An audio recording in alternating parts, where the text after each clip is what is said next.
प्रेम से बोलिए शिव गुरु महाराज की जय। जय हो। साचे दरबार की जय। आइए ये फटाफट चैनल से हम लोग आज शिव चर्चा का आयोजन कर रहे हैं, जिसमें सारे मेरे गुरु भाई गुरु बहन सब आए हैं। तो शिव गुरु को मनाना है और कहना है कि हे महादेव आइए, और भैया को चैनल को फटाफट वायरल कर दीजिए।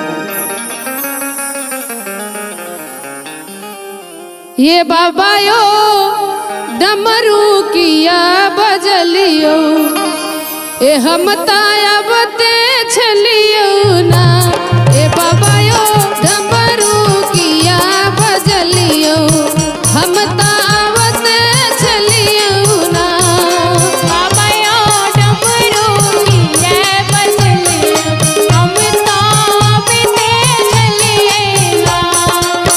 आवत छलियो ना ए बाबा, आवत छलियो ना।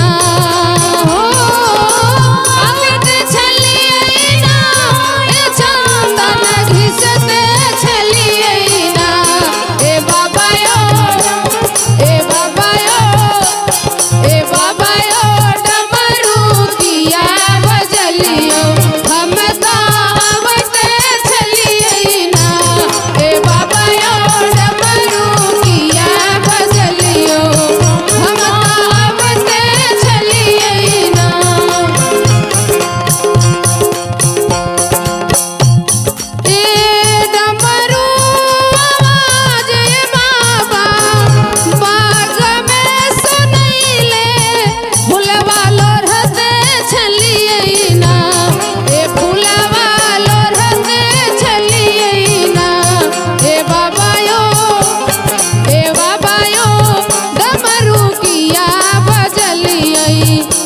ता आवते छलिए ना। बाबा यो डमरू किया बजलियो, हम तावते छलियो ना। आवत छलिए ना ए बाबा, आवत छलिए ना। ए बाबा यो डमरू किया बजलिए, हम ता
प्रेम से बोलेंगे शिव गुरु महाराज की जय।